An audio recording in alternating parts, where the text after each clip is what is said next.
Menu narration off. Enable on. Spoken language English. Choose which language to use for audio. Menu narration on. Enable. Written language English. Choose which for English. Full captions.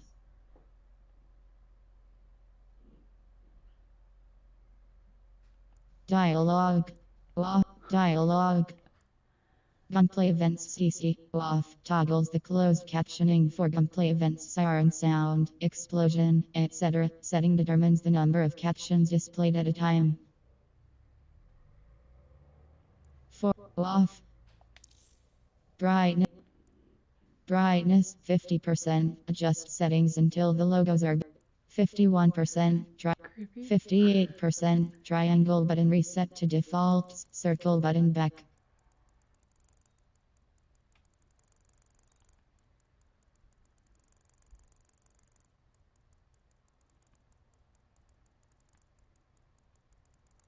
%, triangle button reset to defaults.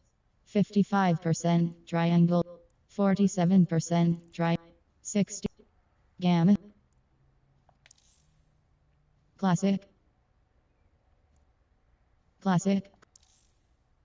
Single player difficulty. Hard. Norm. Permith mode off. When permith is enabled, operatives will die. On. Off. Start game. Do you want to start the game in classic mode? You cannot.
Ah, London. What a town.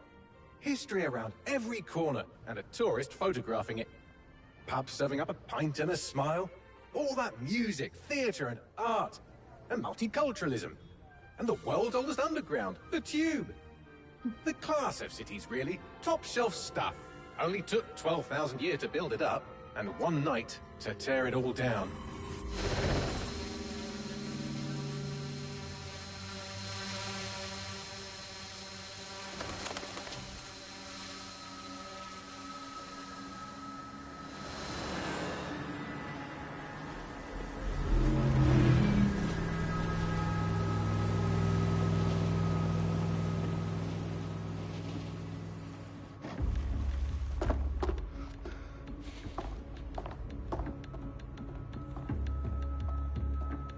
What's our status? Perimeter security's down, but plenty of your flying friends about. Fucking hell.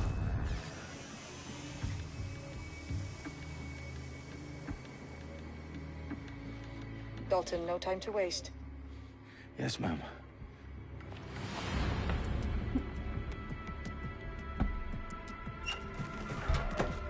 I'm in. Any idea what we're up against, Bailey? If you haven't brushed off, I might. Ever consider leaving these security threats to the authorities? That's rich, Bagley. The government would sooner arrest us for trying to help than actually do something useful. We'll have to sort this one on our own. Carefully, Dalton. Bagley, are you detecting a little worry in Sabine's voice? Brilliant. Asking the computer about feelings. This explains so much. Shut it, you two, and get to work. There she is. Secret agent man. Oh god.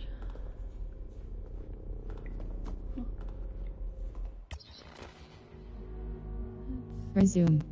Options. Circle button back. Gunplay. Modify game difficulty. Spoken language. English. Available in main menu only. Triangle. Spoken language. English. Available.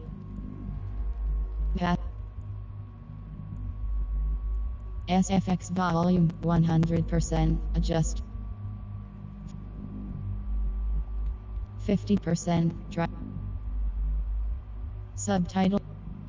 Subtitles font size.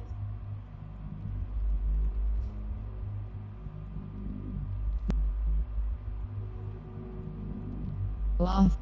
On.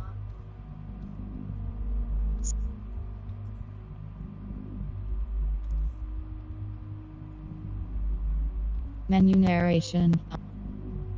Menu narration off.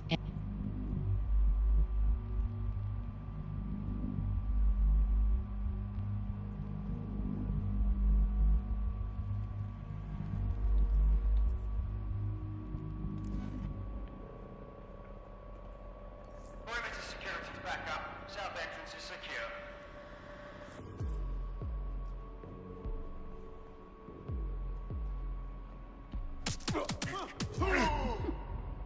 That hurt you more than it hurt me. Oh, okay. There's something else here too. What?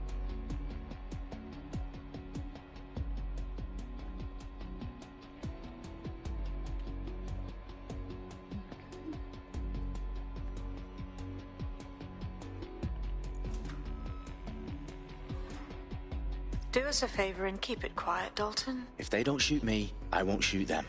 How's that?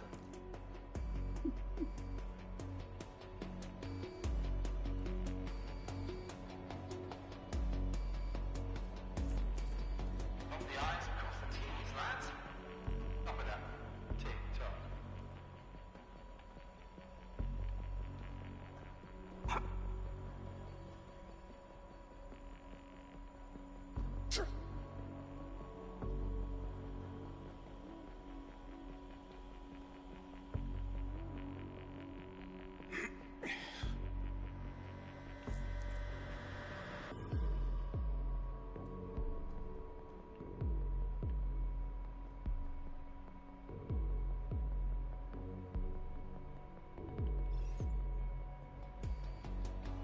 You're joking.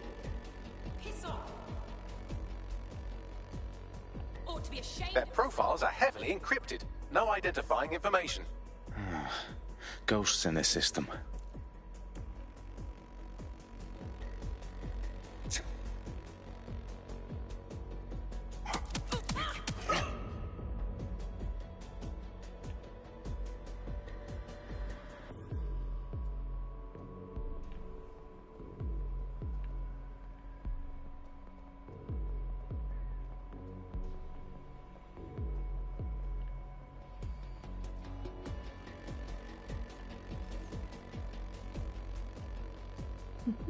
Oh my, that's...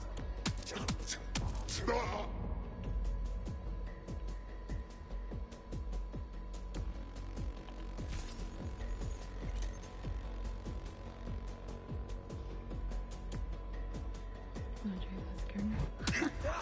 me. They've got loads of DedSec gear down here. Now why do you suppose that is? What? How did they get their hands on it? I don't know. But someone wants to make it look like DedSec was here. Shit. You need to proceed with extreme caution, Dalton. Who are these men in black anyway? Nothing identifying. I suspect that's by design.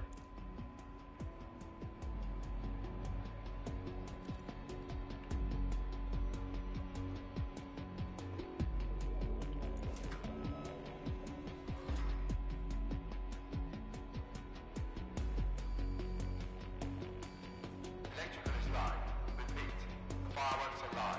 Oh, fuck me. The entire place is rigged to blow. Jesus, those canisters. Bagley, is that... RDX nitrogen. Enough to level Parliament. Can you locate a detonator, Bagley? Not exactly, but there's a device streaming a fuckload of encrypted data from the floor above you. Yeah, that fits the bill. On my way.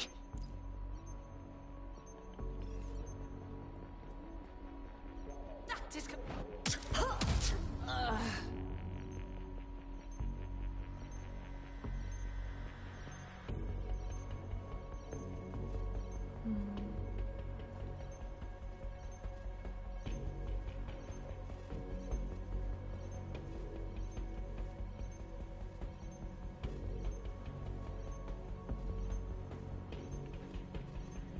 I'm gonna wait a minute.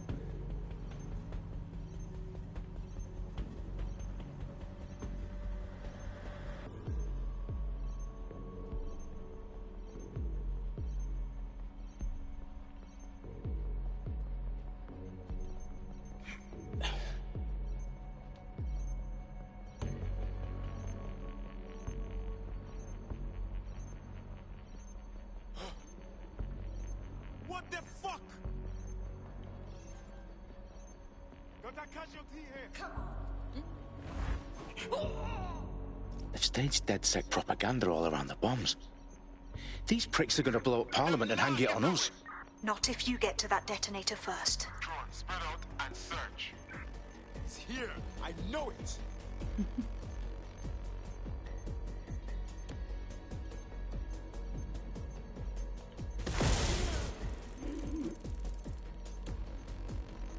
That was pretty funny.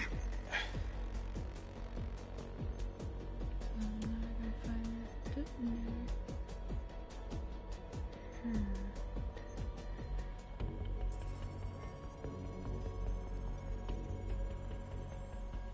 Bagley, is that not the detonator? No, but it's a transmitter sending a signal to a device on the floor above us. Safe to assume that would be the detonator we're looking for.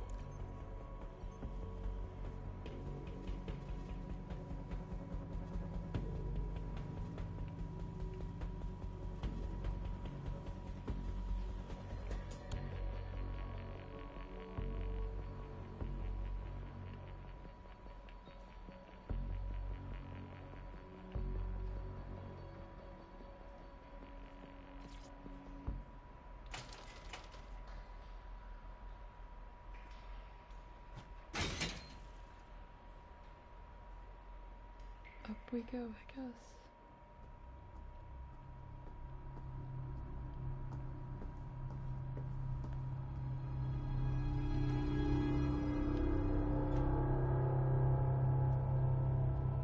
Right in the House of Commons. Whoever these men in black are, they've got brass bollocks to set up in the centre of government.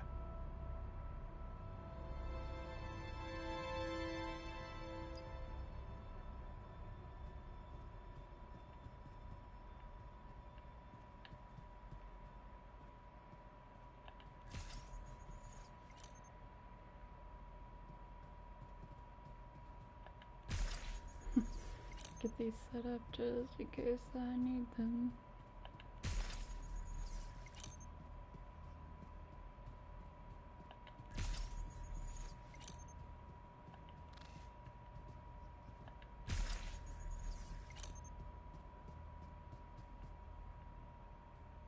Here. Okay, let's do this.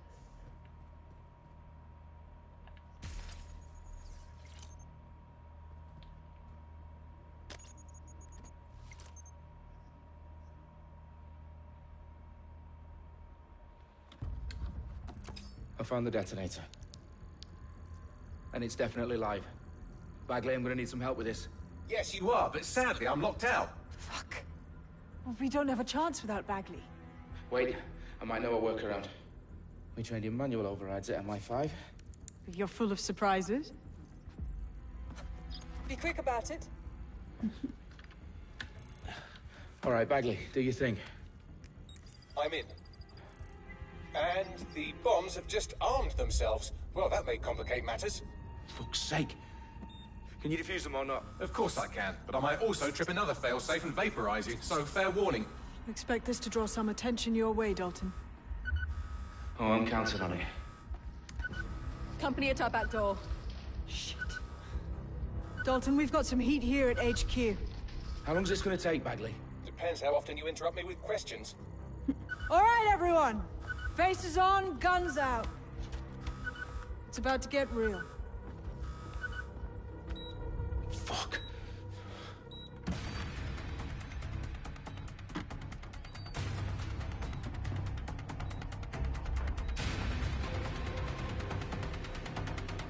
They're on me. I'll try and hold them off.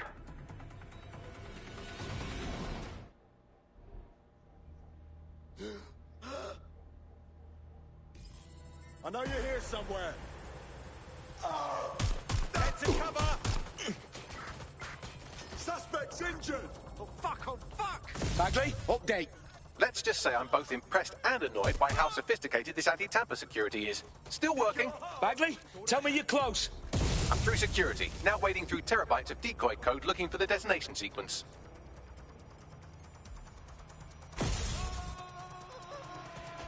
Oh my god. Shut up! Completely tits up!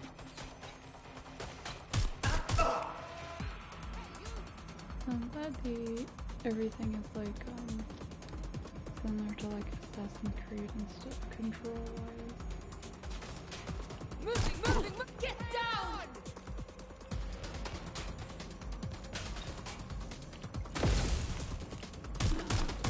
Crap.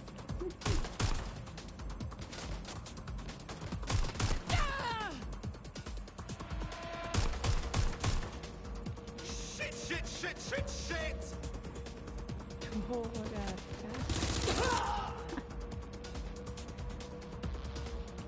Suspect shooting! Problem, Dalton. I need your physical appendages now.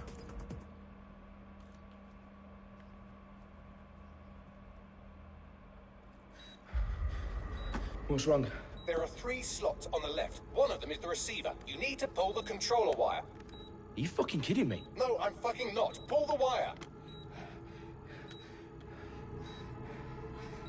If this gets me blown up...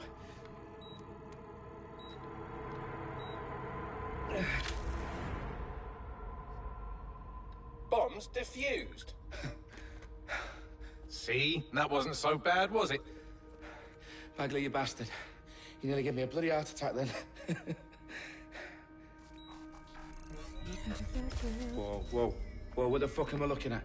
It appears Parliament is not the only target. More bombs are going live as we speak. On screen, Bagley. Fucking hell, we need to get the word out. Those sites need to be evacuated. They're spread out all over London.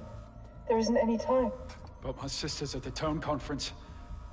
We have to do something. I picked up a transmitter on the roof that is sending out a signal to the other bomb sites. If you can reach it... I can shut it all down.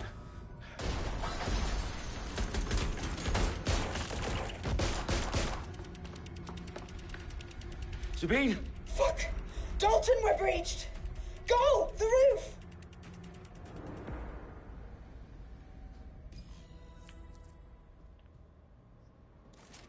Wait. Oh, oh. It's like, hold up.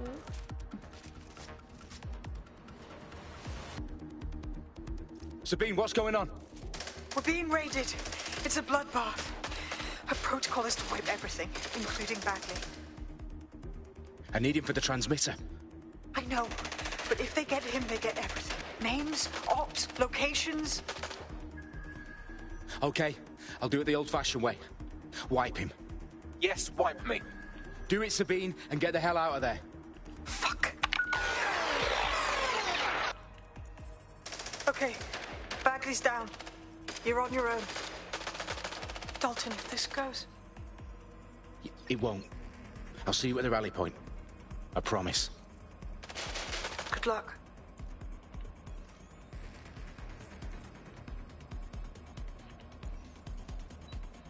Oh.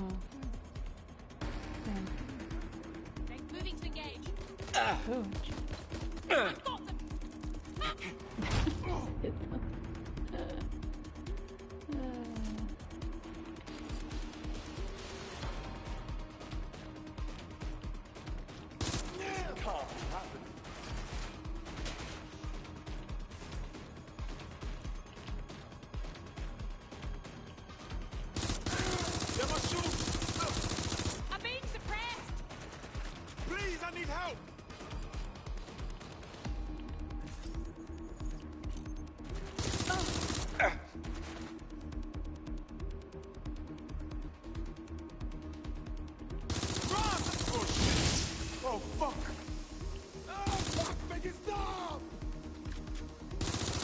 Can't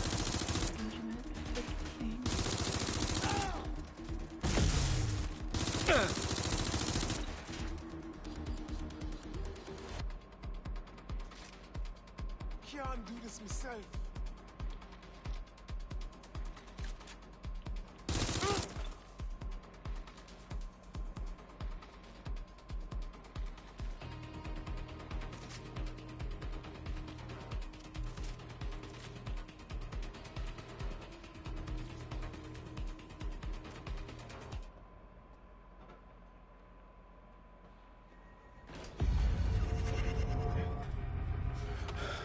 Where are you?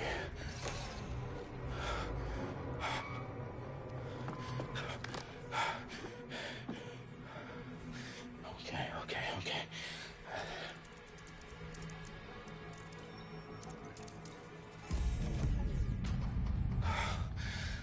Bingo.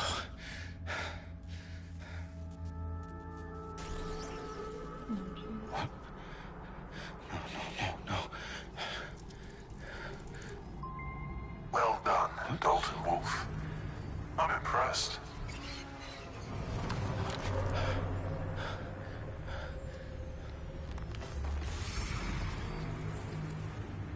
The fuck are you? Oh, you still think you're here to save London? I'm afraid that's not going to happen. You're here to help us with some important work. Important work? Killing thousands of... Exactly. To save the world. You do know Londoners have died before, hmm? The Plague, the Great Fire, the Blitz. It's not much fun. But destruction is always the cure. And it begins today. Zero Day.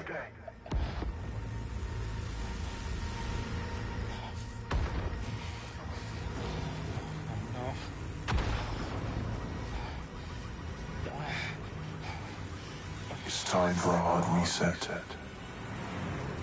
Oh my god.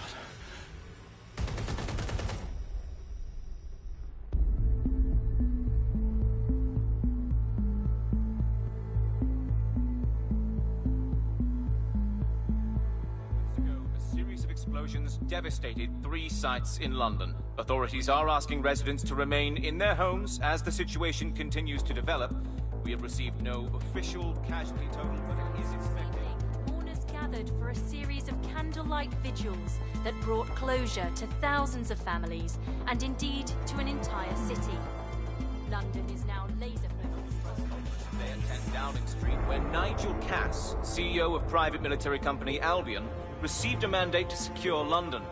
Cass has vowed to hunt down DedSec, terrorist responses force. Albion used cutting-edge artificial intelligence systems and autonomous drones to capture the remaining members of DedSec. A stark warning to would-be insurgents. Corporations are posting record profits due to increased efficiencies in production and distribution, enabled by the use of technologies initially developed and approved for security purposes. Cleanup as crime numbers take a dive. Illegal gambling, drug trafficking and prostitution all down following prosecutions of the leaders of 4 of London's 5 largest criminal syndicates. The streets of Camden and Brixton. As Albion's mandate is extended indefinitely by the government, life finally begins to return to normal.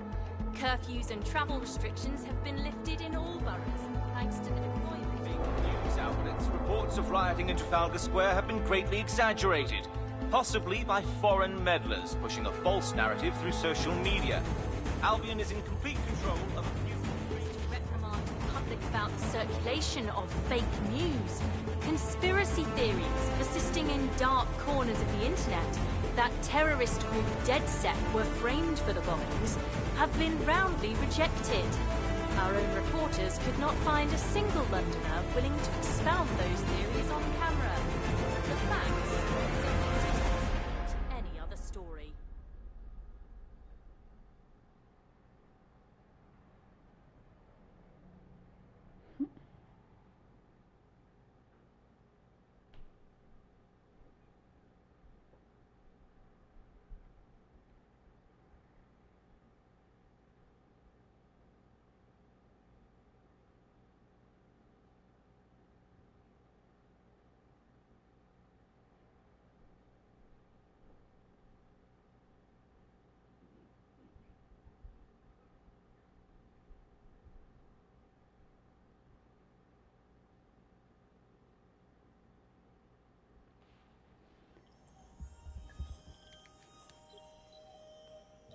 I need to assemble a team, but I can't reboot DedSec alone.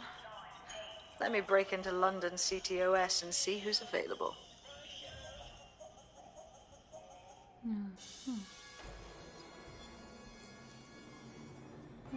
Spider button press. I'm Claire Waters, and we've been discussing the hacktivist, now alleged terrorist group, DedSec, on this week's Buccaneer Radio. I have Colin calling in. Colin, what's your take? Now, I've been saying from the start we should have rounded up DedSec and thrown them in jail. Now, I'll say they should all be lined up and shot. You don't find it awfully convenient that they've been fingered as the attackers, but we've seen no proof? Look at Tone! Look at our city! What more proof do you need? Well, Colin, I'd say you have to look at their history of non-violent action. Albion's put more civilians in the hospital in the past few months than DedSec ever has. I smell a scapegoat. Now I have Emily calling in. Emily, what's your take? You're absolutely right, Claire.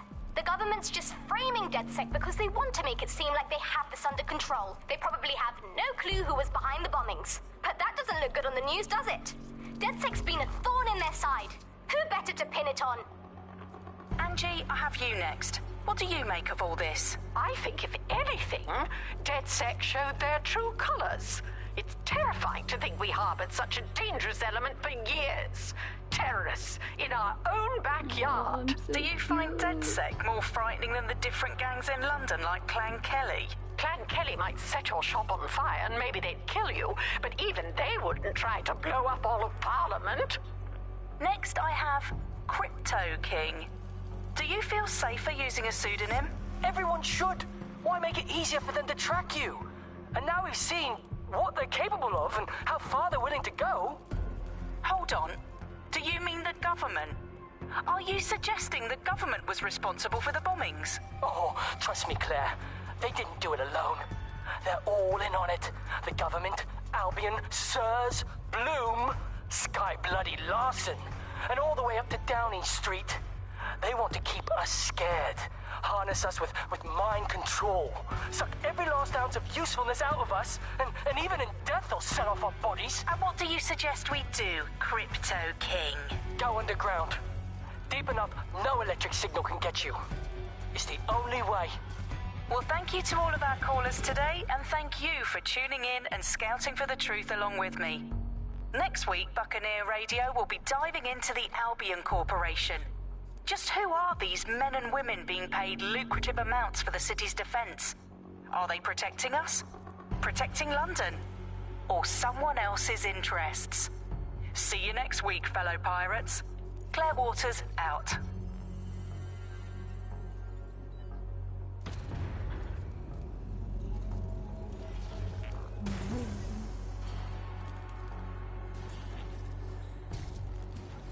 Spider bot, spider bot. Do whatever a spider bot does. Okay.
Shit. Situation is worse than I thought.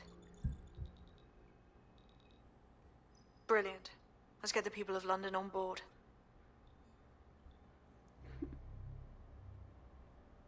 My first 3 operatives.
Okay, I guess I'm gonna go with him.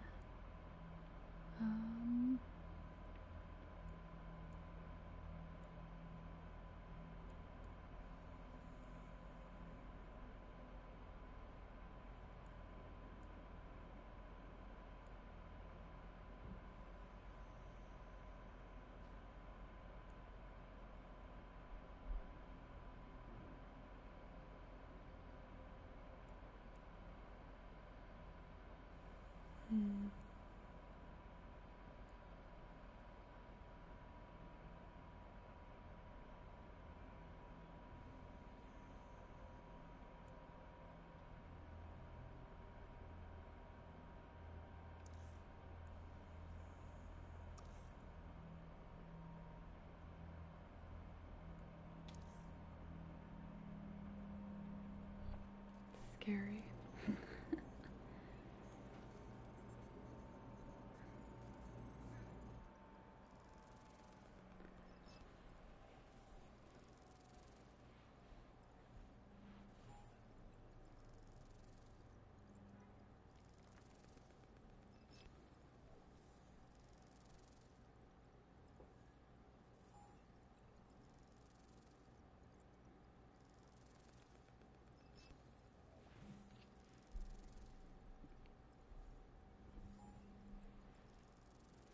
Well, I guess we'll see how this goes.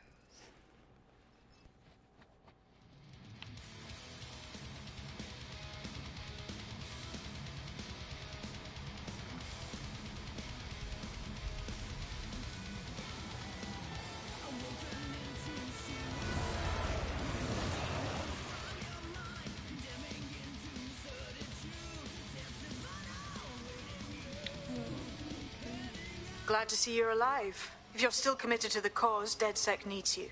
I'll send you the coordinates to our last safe house. Meet me there. Fine.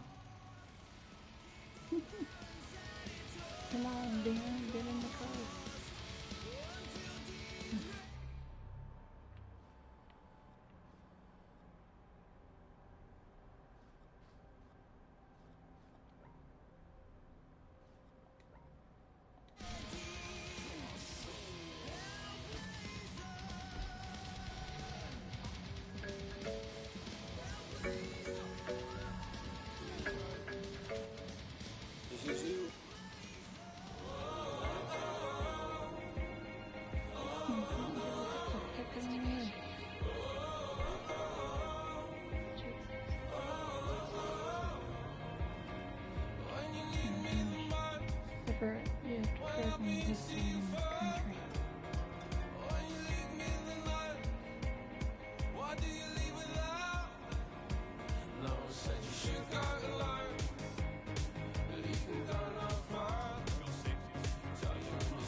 London is under a state of emergency. Non-essential travel is discouraged. I've downloaded a patch to your optics so you can access our security system. It's set up so that I can't just let someone who isn't DedSec in. You'll have to do the manual override. I'm not thrilled about getting my hands dirty, but I suppose one does what one must.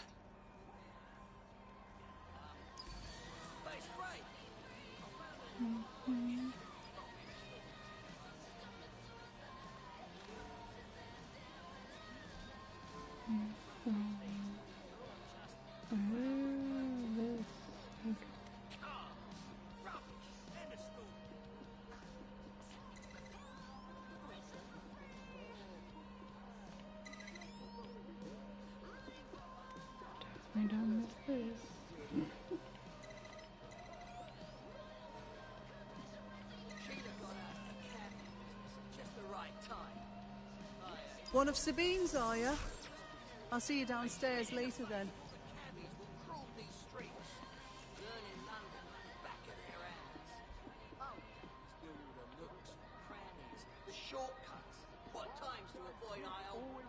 In for a penny.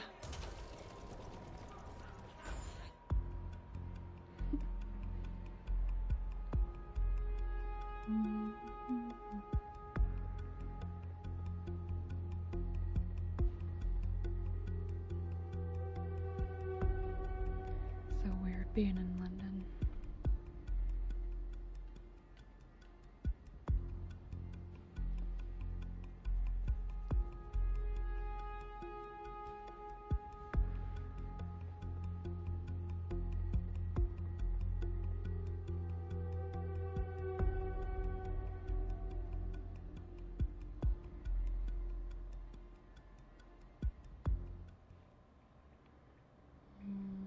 That's not freaky. To all the mannequin haters. Ah, a dank, pitch-black cellar. Just what I was hoping for.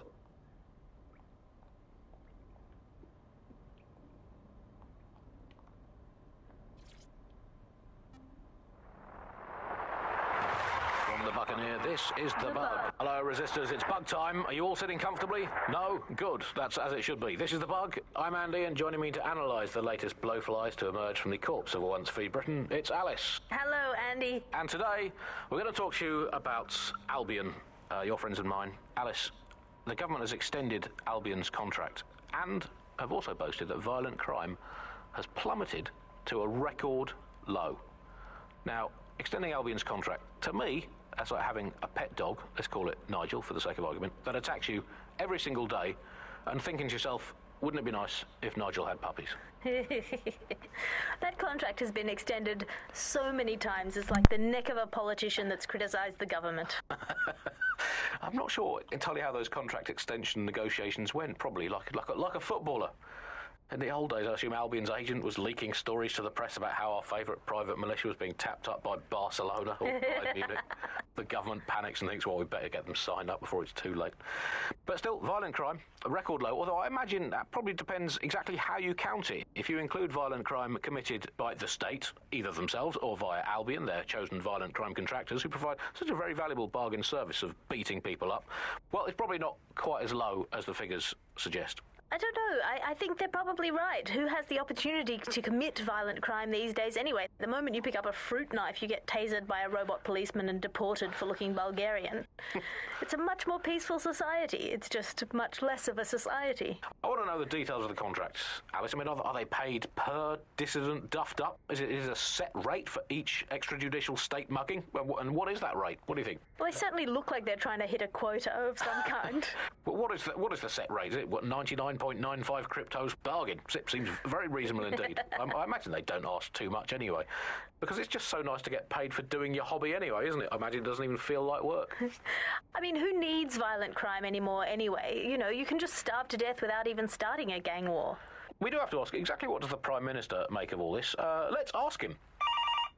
Oh, I hope they pick up. Hello, you're through to number 10 Downing Street. Hello, is the Prime Minister there, please? Let me just check. Sorry, you've missed him. I'm afraid he's popped out for the decade. Oh, never mind. Is there anyone else I can talk to? Yes, of course. There's a shady cabal of vested interests who control him and prop him up in power. Great, I'll have a chat with them then. Oh, Andy, remember when you could get away with prank calls without people coming round to your house to beat the shit out of you? Oh, happy time. You're listening to The Bug. Did you think the Prime Minister will ever come back? I don't think we've ever had a Prime Minister. Well, that's a much more reassuring way of looking at things. What have we become, Alice? When you look at the state of our politics, we're supposed to have the mother of parliaments. Well, this is one mother that has emphatically abandoned her kids in the woods to be brought up by wolves. And let me tell you, that never works out like it does in the stories. Wolves are bad parents, unless you're a wolf, in which case they can do a job bringing you up as a wolf. Do not give your children to wolves. And do we actually own anything as a country now? Is there anything we haven't flogged off for profit? Oh, I think we've basically just become a homeopathic Britain. Diluted and diluted until there's barely a trace of the original Britain left. But some quackish lunatics insist it actually works better that way. It's total bullshit. Is there anything left? New on the bug this week, a new feature, the Bug Off feature. The person who has most irritated us in Britain this week, we're going to tell to bug off. And to get things going, I'm going to nominate Big Nigel Cass. Look, this is Britain. History tells us this place is a bastion of freedom. I'm just not sure that kind of freedom should involve Big Nigel expressing his freedom to run a private army. I guess historically there is a precedent. The East India Company. That was a trading house with an army of 250,000 soldiers, which is a lot for a company. The Bug PLC has Alice with a water pistol. But crucially, compared with Albion, the East India Company didn't operate its 250,000 strong army in London.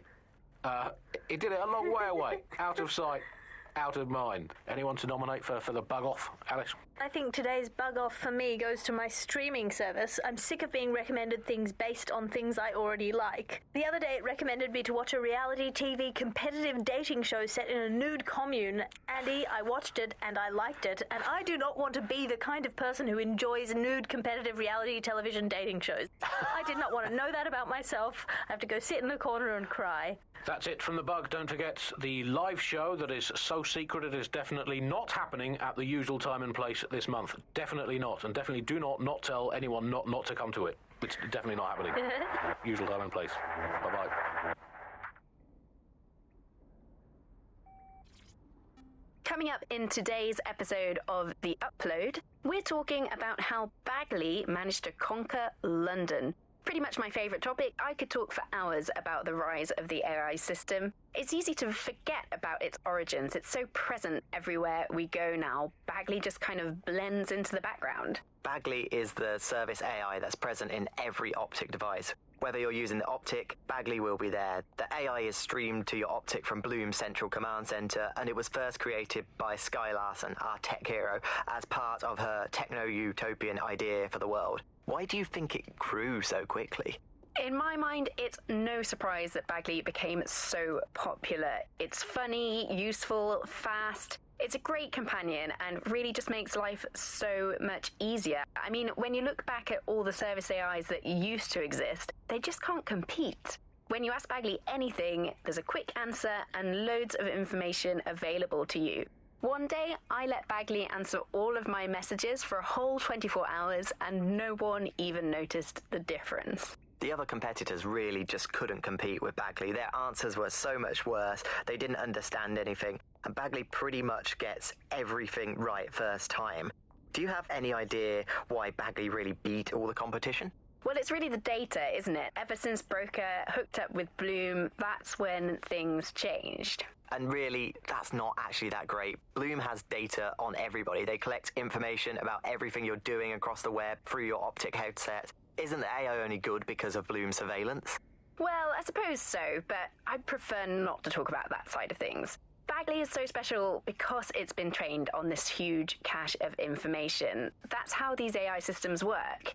Or at least used to work. I mean, we don't really know that much about the latest version because there's so much secrecy around the tech. But they're given this huge amount of training data. It's basically a huge database that's used to teach the AI about patterns in behavior. You know, so if you always travel the same way to your house, it can predict when you're going to go and get a self-driving car ready for you before you even ask for it. That's pretty terrifying. In some ways, I don't want this data to drive my life. It understands too much at times. Have you heard some of the rumours around the hacked version of Bagley? I've heard mutterings, yes. I've heard it's been used by DedSec. I wouldn't put it past them. It's pretty well known that they're not fans of Bloom. But the idea of a souped-up version of Bagley, given it's already so intelligent, is a bit terrifying. I wonder what they could actually make it do.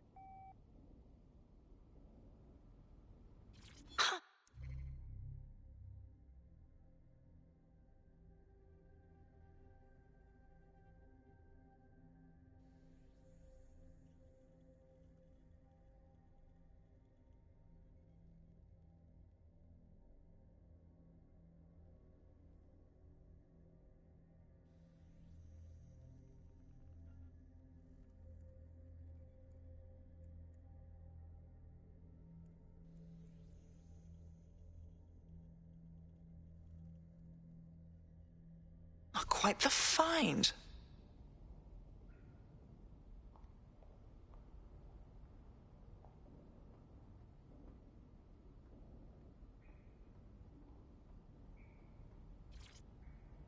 Coming up today on The Upload, we're talking about Skye Larson, the enigmatic founder of Broker Tech. Everyone knows her name, but no one knows too much about her. And we only really see her these days as a hologram. She was pretty young when she launched Broker Tech, the company that is best known for introducing Bagley to the world. Nowadays, it's hard to remember a world before Bagley. And I think that what Skye Larson's done with Bagley is absolutely incredible. Bagley is the most advanced, significant AI of our time, and it's really blown all the other AIs that were created out of the water. Yeah, I mean, I can't really imagine the Optic without it. But what do you know about Skye Larson herself? Not a lot, other than that she's actually pretty incredible. I've followed her work for a long time, and she's always been a pretty private person. I know that she supposedly grew up in the countryside, but there isn't actually that much more we know about her other than this tech that she's put out into the world. I've always found it a bit creepy that she's so obsessed with this idea of transhumanism. Why wouldn't you be? When you've got a mind as amazing as Skye's, why wouldn't you want to take what you've got and actually augment it by working with technology, by improving your physical self, changing your body and the world around you, implementing more technology to extend your life and really sort of extend human capabilities? You sound pretty much in love with Skye Larson, I have to say. I can't comment on that, but I am a big fan of her work. She's been one of these people that has transformed the world around us, and just watching how her mind works from afar is pretty incredible, because some of what the technology she's introduced has changed how we all live our lives, and Bagley has been this really incredible assistance to humanity as a whole. Did I ever tell you that I actually interviewed Skye Larson once? Really? I thought she never spoke to the media or anything. So this was a long time ago, back in the day when she was a little bit more accessible. And she was one of these people that just had an amazing presence. You were inspired by her very being, and she was just incredibly talented and knowledgeable, and one of possibly the best living people that I've ever met. I'm not sure you're being too objective there. I mean, I imagine she's not very likable as a person. She obviously despises humanity in some ways. I think she believes that becoming data is preferable to being human. She's one of these people who's extremely methodical in everything that she does, and she does everything to perfection and really tries to change the world around her and make it a better place for us to live in. If you say so.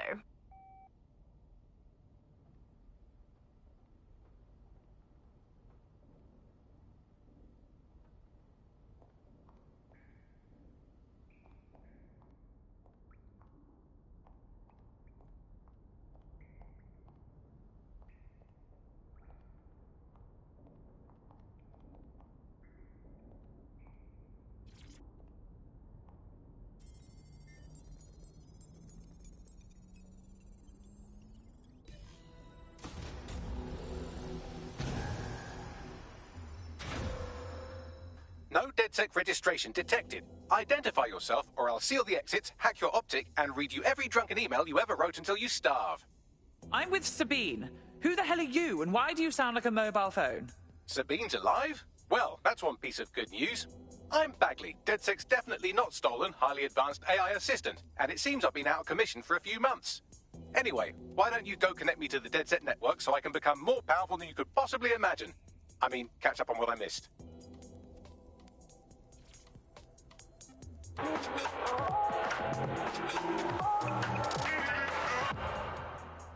This is London Calling. You're here with me, Tash, on Buccaneer, your source for what they don't want you to know. In today's world, we've all had to get used to our every move being tracked by the optic on our temples, by the cameras around us, and with every click we make online. Seems like everything we do feeds the big data beast. Why are data giants like Bloom so hungry to get hold of our private information and our metadata? What are they using it for? Will we ever have real private lives again?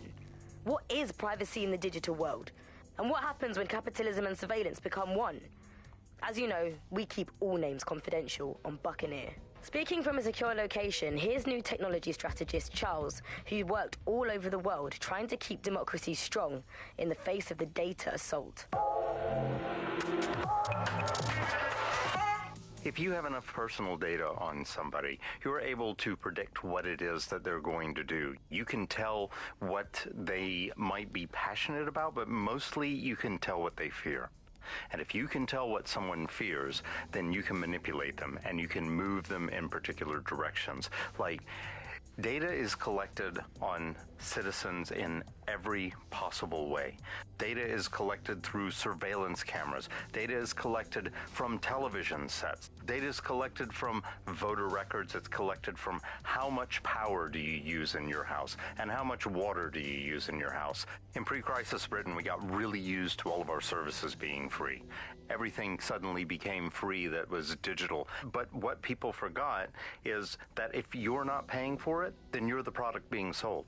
If technology brings out the worst in capitalism, capitalism brings out the worst in technology. Senior academic Alfie tells us how big business repurposes big data.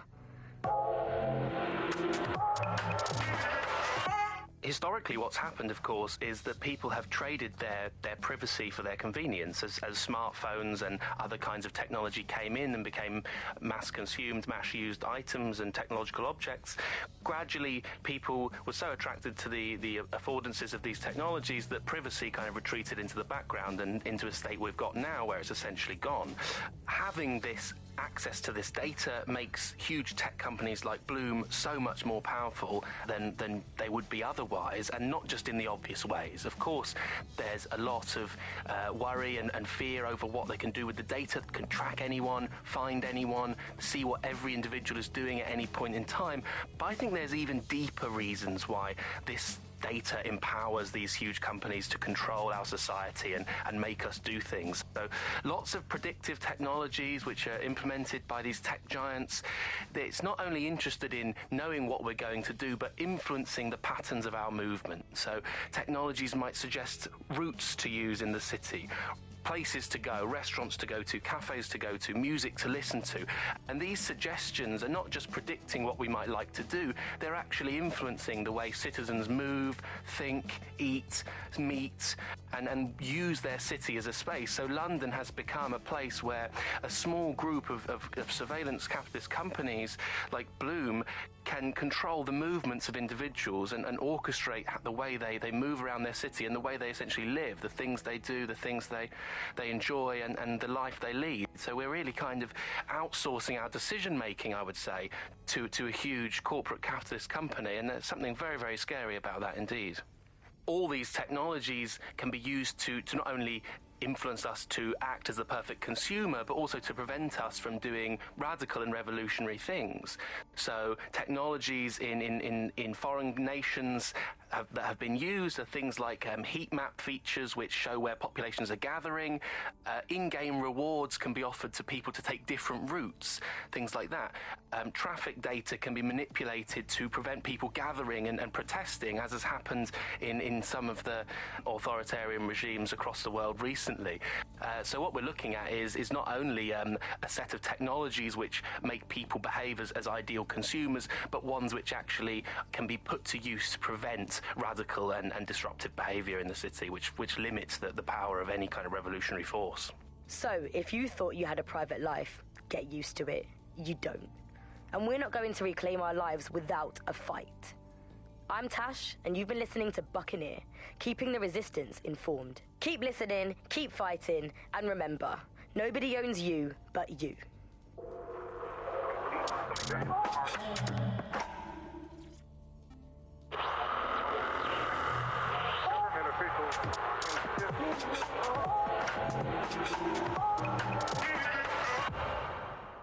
This is London Calling. You're listening to Buccaneer, your pirate podcast source for what they don't want you to know. I'm Tash, and this time we're giving a special shout out from us to the boys and girls at the Signal and Intelligence Response Service, better known as SIRS. Why not? They're going to be listening anyway. They're listening to everything. They probably know that you're listening to this show right now. But don't worry, We're not going to say anything bad about a massive, unaccountable spy organisation that uses its powers to stifle dissent and shut down free speech. Instead, we're going to look at how SIRS became so powerful. And as usual, we'll keep everyone's names and locations secret, so SIRS doesn't come looking for them. Charles is an expert in the dark arts of surveillance who worked to set up democratic media in post-communist states. How did it go so wrong in Britain? You know, we're looking at all the wrong things when we look at Britain's crisis. There's a lot of concentration on data and how that's been used and manipulated. And what we haven't looked at is the power structures and the profit that lies behind this. For example, if we examine what actually happened, you know, there's a company that's really very interested in selling passports and making it easy to provide visas for investment and so on.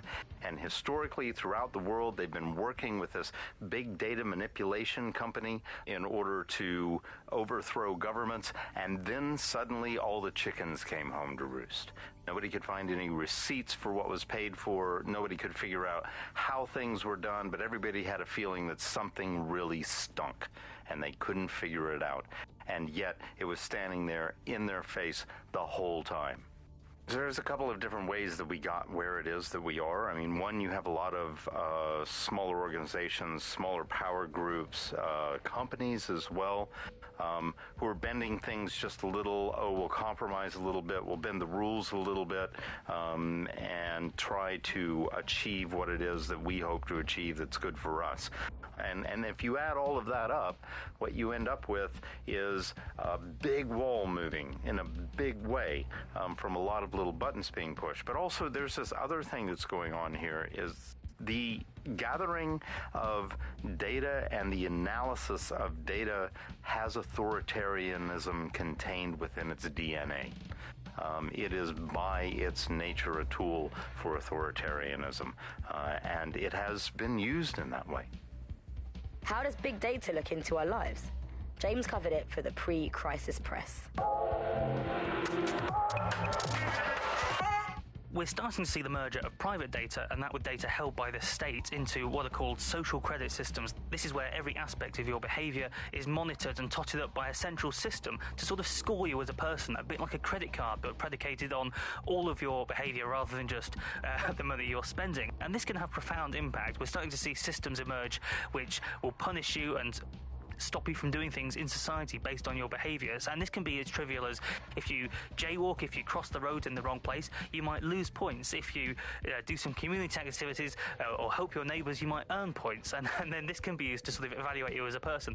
And this could mean, for example, better travel privileges, being able to travel first class, or being denied from travelling first class to not being allowed to travel at all. These systems are very real and very possible because of all of the data that is now held on us. Ian was a veteran political writer and podcaster back in the days of pre-crisis Britain. Is the world we're living in now fascist? Well, this is what fascism is. It is the complete and total control of the individual. The desire to basically say to the individual, nothing in your life matters. On an individual basis, you are now part of the whole, part of the nation, and the only meaning that you will find in your life is to become part of the nation. What is a nation? A nation doesn't mean anything, right? The nation is basically just encapsulated by the leader that takes over, that claims that he, has this sort of access to the soul of the country, to the soul of the people. He never does. It's just a myth. But that's what they go for. And on that basis, they take the right to control every aspect of your life, from who you talk to where you eat, to where you go to hang out with your friends. And what we're seeing now is a contemporary iteration of this process where you get corporations and the state operating in tandem, basically molded into one another. But that isn't that rare. I mean, you saw exactly the same thing in Nazi Germany. You look at the concentration camps that operated in Nazi Germany, there were private companies in those camps making use of that slave labor. Fascism often works with corporations, and it's doing the same now. That's the way in which they track what you do. That's the way in which they track who you talk to. They operate as each other's proxies. So if your ears are burning and you think someone might be watching you, you're probably right. They're watching all of us. I'm Tash, and you've been listening to Buccaneer. Keep listening, keep sharing the show, and keep it encrypted. They're watching us, but we're watching them too. Hello and welcome to today's episode of The Upload. We're talking about the Optic and how it's changed our lives. Now, as you remember, Bloom announced a new version of the Optic at the recent Tone conference, but we haven't heard too much about that since due to the dramatic events there. Let's cast our minds back and consider the technology. I mean, the Optic changed everything. It lets you see things in AR. You no longer need a smartphone. You just have the small implant that sends signals to your optic nerve and lets you see your emails, take calls, and browse the internet directly as if the screen was in front of your eyes. Instead of having to carry around a phone, you've just got the small handheld unit. So much lighter and so much more convenient. It's great. Vicky, you sound like you absolutely love the Optic. Do you actually think that it's made our lives any better? I mean, sure, it's definitely made things a lot easier. It's so simple to call someone now. All you have to do is choose who you want to chat to, and they're there, ready to talk. And browsing the web is so much easier. I remember when you used to have to sit down at a computer with an actual keyboard and mouse and type everything out. And my favourite feature is public transport. With the Optic, you can just walk straight onto the tube. It even acts as a passport. No longer do I have to dig around and try and find my old paper passport just to travel somewhere. Also, I thought that Optic's marketing strategy, making it free for people, was a stroke of genius. Genius?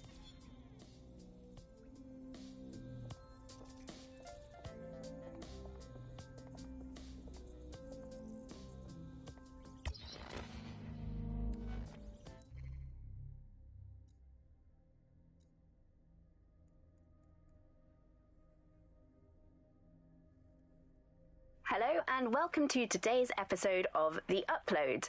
We're talking about the Optic and how it's changed our lives. Now, as you remember, Bloom announced a new version of the Optic at the recent Tone conference, but we haven't heard too much about that since due to the dramatic events there. Let's cast our minds back and consider the technology. I mean, the Optic changed everything. It lets you see things in AR. You no longer need a smartphone. You just have the small implant that sends signals to your optic nerve and lets you see your emails, take calls, and browse the internet directly as if the screen was in front of your eyes. Instead of having to carry around a phone, you've just got the small handheld unit. So much lighter and so much more convenient. It's great. Vicky, you sound like you absolutely love the Optic. Do you actually think that it's made our lives any better? I mean, sure, it's definitely made things a lot easier. It's so simple to call someone now. All you have to do is choose who you want to chat to, and they're there, ready to talk. And browsing the web is so much easier. I remember when you used to have to sit down at a computer with an actual keyboard and mouse and type everything out. And my favourite feature is public transport. With the Optic, you can just walk straight onto the tube. It even acts as a passport. No longer do I have to dig around and try and find my old paper passport just to travel somewhere. Also, I thought that Optic's marketing strategy, making it free for people, was a stroke of genius. Genius. Bloom was really calculated when it was doing that. It was pushing this draconian device on us at all. Sure, everybody flocked to it. There was free Wi-Fi and phone plans. That definitely helped, but it wasn't a case of this is a product that you need in your life. Why do you hate it so much? It's just the worst because you had to give up your privacy expectations and accept surveillance. It was almost like the government and Bloom didn't even need to make the Optic mandatory. Making it mandatory was only to get the last holdouts across the line. If free data didn't convince you, fines and arrests from the state for not having the Optic would pretty much be enough. I mean, what do you mean by privacy problems? No one really talks about that anymore. They don't talk about it because we don't have any choice when it comes to the Optic. Yes, it's convenient and mandatory, but everybody's forgotten what it really means. Here, you've got a whole company owning basically all the data about your life. Bloom can see everything that you can see. Nothing is private anymore. There are so many times when I don't want anyone to have a clue about where I am, who I'm chatting with, what I'm doing. It's not even dodgy stuff, but I just don't want anybody to blackmail me with this in the future by hacking it. And because of Bloom's contracts with the government, it isn't just Bloom that can see everything I do, it's the government. The UK as a state has become a complete surveillance paradise. I think you're painting a bit of a bleak picture. It's not all that bad. No, you're completely wrong on this. I don't want everybody tracking me wherever I'm going around London. Well, in that case, you might be interested in some rumours I heard. Did you hear that some DedSec hackers have found a way to bypass the Optic's connection with Bloom? Are they actually making it better or usable or actually friendly for anybody?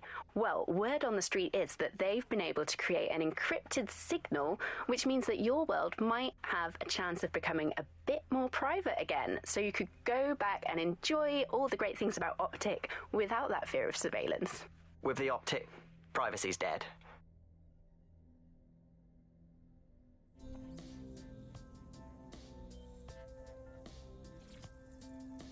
Hello and welcome back to The Upload.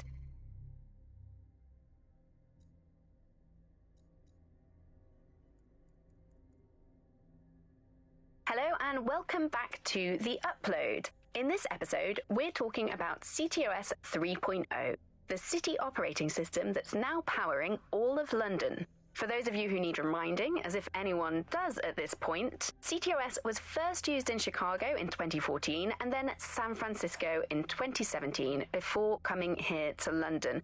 And every time it's been rolled out, it's been pretty much an unmitigated disaster.